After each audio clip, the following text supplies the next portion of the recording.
오늘 본문의 말씀에 예수님은 올바른 구제에 관하여 말씀하시고 있습니다. 그런데 말씀이 주는 의미를 자세하게 살펴보게 되면 이것은 올바른 구제에서만 그렇게 국한되는 말씀이 아닌 것을 우리는 알 수가 있습니다. 그리스도인으로서 행하는 모든 일련의 일들 또는 행동들, 예를 들면 예배나 기도, 헌신과 헌물, 전도와 선교, 금식 등등 내가 그리스도인으로서 말씀에 따라 행하는 그 모든 일들이 어떻게 해야 올바른 행동이 되는 것인지를 말씀하여 주시고 있다는 것입니다. 오늘 이 말씀을 잘 깨닫고 그대로 실천하는 삶을 살게 되면 우리가 드리는 예배, 또 우리가 드리는 기도, 우리가 드리는 헌신과 전도 등등 모든 우리의 행위들이 올바른 행위가 될 수 있다는 것입니다. 여기서 올바른 행위라는 것은 말씀에 합당한 행위, 즉 하나님께서 인정하시는 우리의 행위가 된다는 얘기입니다. 오늘 본문의 말씀을 보면 예수님은 특별히 누구에게 집중해야 하는지에 관하여 말씀하고 계십니다. 이 말씀의 주제는 특별히 이 구절에만 국한되는 말씀의 주제만도 아니고 신구약 성경 전반에 걸친 그런 주제에 해당하는 말씀이 됩니다. 구약에서 하나님은 이스라엘 백성에게 이러한 주제의 말씀을 지속적으로 지시하셨습니다. 그래서 10계명의 1, 2, 3, 4계명 모두가 바로 이 주제에 해당하는 말씀인 것이고 우리는 이 4계명, 즉 1, 2, 3, 4 그 4계명을 대신계명, 즉 하나님과의 관계 속에서 반드시 지켜야 하는 계명, 그리고 나머지 6개의 계명을 대인계명, 즉 사람과의 관계 속에서 지켜야 하는 계명으로 나누어 이야기하고 있습니다. 그리고 특별히 하나님은 하나님과의 관계 속에서 지켜야 하는 이 대신 계명을 어기는 것에 관해서는 더욱더 엄중히 경계하고 계십니다. 이것은 하나님의 백성은 오직 하나님에게만 집중하여야 한다는 말씀입니다. 하나님에게서 그 집중이 흐려지거나 멀어졌을 때 말씀에 어긋난 행동을 하게 되는 것이고 결국에 하나님과 멀어지는 나의 모습으로 전락되고 만다는 것입니다. 성경에 수많은 인물들이 등장하지만 이 중에 이러한 좋은 신뢰로 구약에 2사람이 등장하게 됩니다. 바로 이스라엘 초대 왕인 사울과 그 다음에 2번째 왕이 되는 다윗입니다. 이 2사람은 모두 하나님이 택하셨고 당시 선지자 사무엘이 하나님의 명령에 의해서 그들에게 기름을 부어 왕으로 섬겨진 사람들입니다. 세워진 사람들입니다. 2사람 모두 초기에는 자신들을 낮추며 겸손한 자세로 하나님의 말씀에 따랐고 하나님께 온전히 집중하여서 나라를 다스리는 왕이었습니다. 그러나 어느 순간에 그에게 교만이 생기고 하나님을 향한 그 집중이 흐려지면서 둘 다 말씀에 어긋난 일들을 범하게 됩니다. 사울은 제사장 겸 선지자인 사무엘이 당시에 있었음에도 하나님이 허락하지 않은 제사를 그가 드렸고 또 아말렉 족속을 모두 진멸하라는 그 하나님의 명령에 거기에 자신의 뜻을 앞세워 아말렉 왕을 비롯하여 보기 좋은 짐승들을 살려두는 말씀 불순종의 죄를 범하였습니다. 그리고 다윗도 나라가 이제 좀 안정세로 접어들게 되자 하나님을 향한 집중이 흐려지면서 한 남자의 아내를 탐하게 되었고, 즉 우리아의 아내 밧세바를 탐하게 되었고, 결국 그것으로 인해서 그 남편 우리아도 전쟁에서 살해당하도록 만드는 죄를 범하게 되었습니다.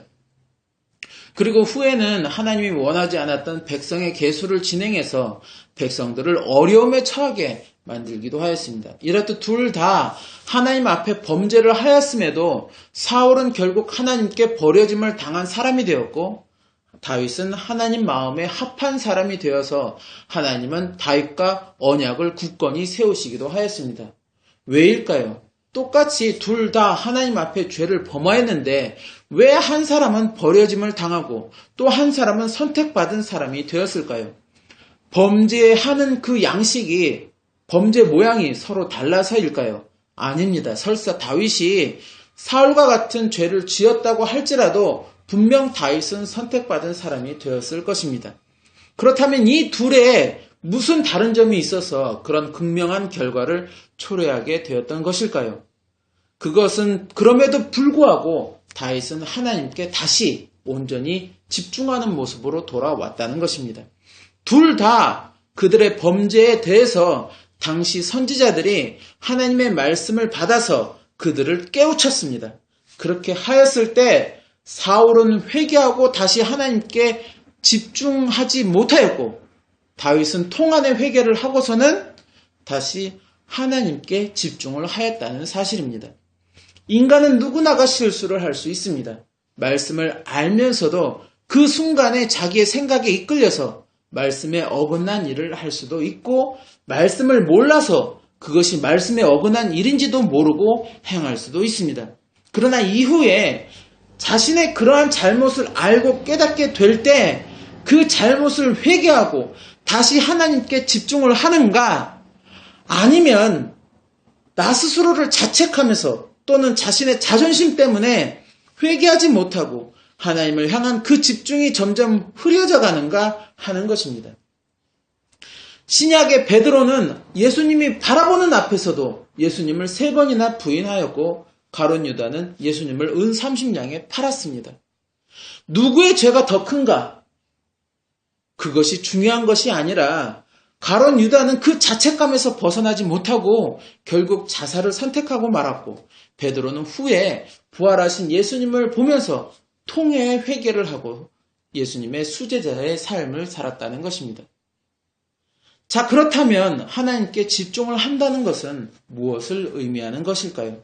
어떻게 해야 하나님께 집중하는 인생이 되는 것이며, 또 어떻게 해야 하나님께 집중하는 그 행위를 하여서 그래서 올바른 행위라고 인정받는 행위를 할 수 있게 되는 것일까요? 오늘 본문의 말씀을 보면 그 의미를 우리는 알 수 있습니다. 1절에 사람에게 보이려고 너의 의를 행하지 말라고 하셨고, 4절에 은밀한 중에 보시는 너희 아버지가 갚으시리라고 말씀하고 있습니다. 무슨 말입니까? 내가 예배를 드리고 기도를 드리고 헌신을 하고 전도를 하는 그 모든 것들이 내 주변의 같은 교인들이나 어떤 지인들, 이웃들에게 나는 이런 사람이다 라고 보이려고 하지 말라는 것입니다. 즉, 남에게 자신을 드러내기 위해서 자신의 의를 행하거나 나타내지 말라는 것입니다. 오직 은밀한 중에 보시는 하나님을 생각하면서 그 의를 행하라는 것입니다. 내 주변에 아무도 나를 바라보는 이가 없어도, 나를 알아주는 이가 없어도, 그래서 내가 그 의를 행해도 그 누구도 알아주지 않고, 그래서 아무런 명예나 그 어떤 것도 내가 얻지 못한다고 하여도, 그럼에도 불구하고 나는 이 의를 하나님이 알아주신다는 그 마음으로 자발적이고 기쁨으로 행해야 한다는 것입니다. 이것은 내 눈에 보이시지 않으시는 하나님이 항상 나의 행동을 지켜보고 계시고 나의 마음과 생각을 감찰하고 계신다는 그 생각이 내 안에 굳건하게 있어야 한다는 것입니다. 그것이 굳건해야 온전히 나는 하나님께 집중하는 삶을 살아갈 수 있다는 것입니다. 누가 내 옆에 있으면서 나의 모든 일거수일투족을 감시한다고 한다면 나의 말이나 행동에 상당한 절제를 하게 될 것입니다. 특별히 나의 어떤 행동들이나 말이 나의 명예와 관련이 되는 일이라면 더욱더 그렇게 행하게 될 것입니다. 마찬가지로 하나님이 항상 나의 행동을 보고 나의 마음과 생각을 감찰하신다고 생각하고 있다면, 또 그것을 굳건하게 믿고 있다면, 그리고 그것을 통해 내가 하나님의 백성이 되는가 그렇지 못하는가 점수가 매겨진다고 한다면, 과연 우리의 말과 행동을 함부로, 아무렇게나 함부로 할 수 있겠는가 하는 것입니다. 그러나 많은 사람들이, 특별히 그리스도인들이라고 말하는 사람들까지도 하나님이 나를 바라보신다라고 믿는다고 하면서도 그것을 종종 잊어먹거나 무시하는 사람들이 많다는 것입니다. 누가 보는 데서는, 누가 이렇게 지켜보는 데서는 내가 그리스도인이요 하고 선행도 하고 구제도 하고 열심히 기도도 하지만 아무도 보지 않는 데서는 말씀에서 벗어나는 일들을 서슴지 않고 행하고 말한다는 것입니다. 지금 온 세상을 시끄럽게 만들고 여기저기 그동안 존경의 대상으로 거론되던 사람들의 이름들이 이제는 역으로 수치의 대상으로 거론되는 이유들도 다 이런 것에서 연유되는 것입니다. 보이는 데서는 자신이 이러한 사람이라고 자신의 의의를 드러내고 선행들을 행하고는 뒤에 은밀한 곳에서는 하지 말아야 할 일들을 서슴지 않게 행하고 그로 인해 피해를 입은 사람들은 그들의 힘에 억눌려서 또는 창피해서 드러내지 못하고 그렇게 시간을 흘려보냈던 것이 이제야 용기 있는 어떤 소수의 사람들을 시작으로 하여서 여기저기서 팡팡 이런 일들이 알려지고 터지면서 모두에게 그들의 수치스러운 내면들이 까발려지고 있는 것입니다. 그리고 그들은 사람들의 눈을 피해 도망다니고 자신들의 잘못은 인정은 하지만 너무 많이 왜곡되었다고 변명하고 심지어 사람들의 질타가 두려워서 자살을 하는 일들을 행하고 있다는 것입니다. 아직도 자신의 그러한 수치스러운 잘못을 진정으로 회개하지 못하고 있다는 것입니다. 이들 중에 교회를 다닌다는 나는 그리스도인이요 라고 외치는 사람들도 있었다는 것입니다. 그럼 이 사람들만 그런가 하는 것입니다. 아니라는 것입니다. 교회 안에서도 나는 목사요, 장로요, 권사요 하면서 사람들이 보는 데서는 좋은 말로 권면도 하고 선행을 베풀기도 하면서 말이나 행동에 거룩한 척, 경건한 척 하면서 뒤에 은밀한 곳에서는 누구 험담하기에 바쁘고 모함하기에 바쁘고 욕하기에 바쁜 모습들을 보이고 있지 않은가 하는 것입니다. 심지어 목회자이면서도 성도들을 자신의 유익이나 어떤 이익에 이용하려고 하는 일들을 간간히 언론에 나타내는 것을 볼 때마다 과연 저분들이 진정으로 하나님의 살아계심을 믿고 있는 것인가 하는 의문이 든다는 것입니다. 가르치고 본이 되어야 하는 사람인데도 그러할진데 그것을 바라보는 사람들은 오죽하겠는가. 그리고서는 무슨 전도를 하고 또 무슨 선교를 한다고 하는 것인가 하는 탄식이 든다는 것입니다. 그런데 그것이 안타깝게도 그들만의 모습이 아니라 바로 나의 모습이기도 하는 것이고 또 우리의 모습이기도 하는 것입니다.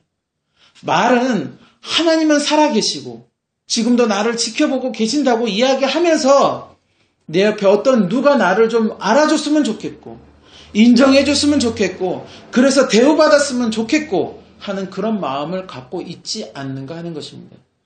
오늘 본문의 예수님은 사람에게 보이려고 하지 말고 오직 하나님에게 집중하여서 구제를 행하라고 말씀하고 계십니다. 그리고 내가 사람에게 보이려고 해서 구제를 하였다면 그에 대한 상급은 이미 세상에서 받았다고 말씀하고 계십니다.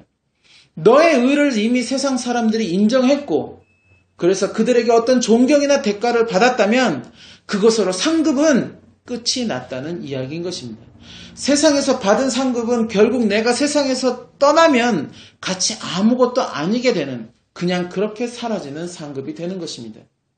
그러기에 예수님은 그렇게 흐지부지 없어지는 상급이 아닌 영원한 상급이 되는 하나님의 상급을 바라보고 그 상급을 받기를 힘쓰라고 말씀하고 계시는 것입니다.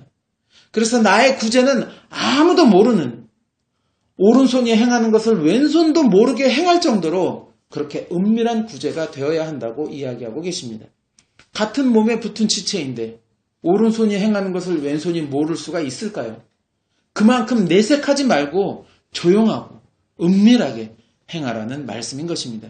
심지어 구제를 받는 그 사람조차도 내가 누구에게 지금 이 도움을 받게 되는 것인지 모르는 그런 구제를 이야기하고 있는 것입니다.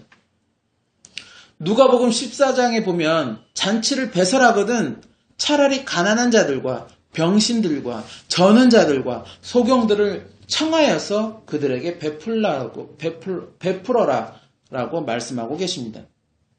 이것은 그들이 나의 그 도움을 갚을 것이 없는 거로 오히려 나는 하늘에 상급이 쌓이는 복을 누리게 된다고 말씀하고 계십니다.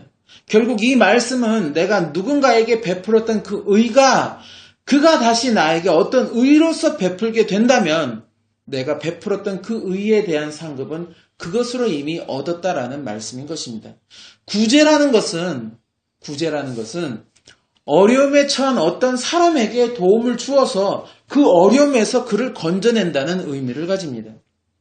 작게는 배고파 굶주린 자에게 음식을 주는 것도, 옷이 없어 추위에 떠는 자에게 내가 입은 옷을 벗어주는 것도 그를 향한 구제의 모습이 되는 것이고, 크게는 구원받지 못하고 헤매는 그 영혼을 구원받을 수 있도록 이끌어주는 것도 구제의 모습이 되는 것입니다.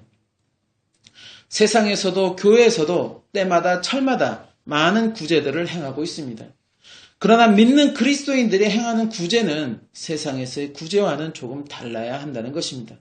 사도행전 6장에 보면 헬라파 유대인들이 자기의 과부들이 매일 구제하는 그 모습으로 인해서 히브리파 사람들을 원망하게 되자 12 사도들은 모든 제자들을 불러서 하나님의 말씀을 제쳐놓고 공개 즉 구제를 일삼는 것은 옳지 않다라고 이야기하고 있습니다. 즉 우리 기독교인의 구제는 말씀과 함께하는 구제여야 한다는 것입니다. 말씀과 함께하는 구제라는 것은 내가 하나님을 온전히 경외하면서 행하는 구제이어야 한다는 것입니다. 하나님을 향하는 예배도, 헌신도, 기도도 뒤로 밀어놓고 뒷전으로 미룬 채 구제에만 전념하게 된다면 그것이 비록 남을 도와주는 선행이라고 할지라도 말씀에는 합당치가 않다라는 것입니다. 이것은 곧 하나님께 집중하면서 행하는 구제가 아니라는 것입니다. 어려움에 처해진 사람들을 향한 나의 구제는 오직 하나님을 경외하면서 하나님께 모든 초점을 맞추면서 하나님께서 주시는 그 상급을 바라보고 행하는 아주 은밀한 구제가 올바른 구제라는 것입니다. 마찬가지로 내가 드리는 기도나 헌신, 전도나 선교 등 모든 것도 동일한 마음과 동일한 바람으로 행하는 것이 바로 올바른 기도이고 헌신이며 전도와 선교가 되는 것입니다. 즉 내가 행하는 모든 것을 항상 나를 바라보시고 지켜보시는 하나님을 향하여 초점을 맞추어 말씀에 순종하면서 행하는 것이어야 하나님이 인정하시는 올바른 행위가 되는 것입니다. 따라서 내가 어떠한 일을 행하기에 앞서서 나의 초점은 지금 누구에게 집중이 되어 있는가를 분명히 알아야 하는 것입니다. 그저 단순하게 당연히 나야 하나님에게 초점이 집중되어 있지 하고 넘기고 말 것이 아니라 그동안 은밀한 곳에서의 나의 말과 행위가 어떠했는지 먼저 깊이 나 자신을 살펴보면서 나를 돌아봐야 한다는 것입니다.